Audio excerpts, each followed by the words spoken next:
ఎందుకో తెలీదు గానీ, మా పాప ఈరోజు నన్ను, "మమ్మీ నాకు లంచ్ బాక్స్‌లోకి టమాటో రైస్ కావాలి" అని అడిగిందనమాట. తన స్కూల్ ఆఫ్టర్‌నూన్ వరకే కాబట్టి, ఎప్పుడూ గూడా మార్నింగ్ చేసిన టిఫినే లంచ్ బాక్స్‌లో పెట్టి పంపిస్తూ ఉంటాను. కానీ ఈరోజు మార్నింగ్ టిఫిన్‌తో పాటు తన కోసం టమాటో రైస్ గూడా చేశాననమాట. స్టవ్ మీద ఒక పాన్ పెట్టుకొని, అందులో కొంచెం ఆయిల్ వేసి, చెక్క, లవంగం వేసుకొని, ఫ్రై అయిన తర్వాత కట్ చేసిన ఆనియన్స్, పచ్చిమిర్చి, కరివేపాకు గూడా వేసుకొని ఫ్రై చేసుకున్నాను. ఆ తర్వాత కొంచెం అల్లం వెల్లుల్లి పేస్ట్ కూడా వేసుకొని పచ్చివాసన పోయేంత వరకు ఫ్రై చేసుకున్నాననమాట. ఆ తర్వాత ఒక 4 కట్ చేసిన టమోటా ముక్కలు గూడా వేసుకొని వాటిని కూడా కాసేపు మగ్గించుకున్నాను.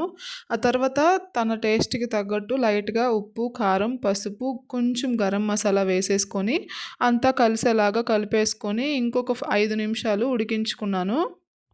టమోటాలు ఫాస్ట్‌గానే మగ్గిపోతాయి గాబట్టి, ఇలా మెత్తగా అయిపోయాయన్నమాట కర్రీలాగా. ఇంకా ఆల్రెడీ ఉడికించి పెట్టుకున్న రైస్‌ని గూడా ఇందులో వేసేసుకొని, అంతా కలిసేలాగా కలుపుకున్నాను కింద నుంచి పై వరకు. అలా ఒక 2, 3 మినిట్స్ వరకు సిమ్‌లో పెట్టి మూత పెట్టేశాను.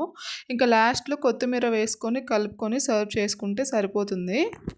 ఇంక చేసిన టమోటో రైస్‌ని మా పాప లంచ్ బాక్స్‌లో పెట్టయితే స్కూల్‌కి పంపించేశాను. మీరు మన ఛానల్‌ని ఫస్ట్ టైమ్ చూస్తున్నట్టయితే సబ్స్క్రైబ్ చేసుకోండి.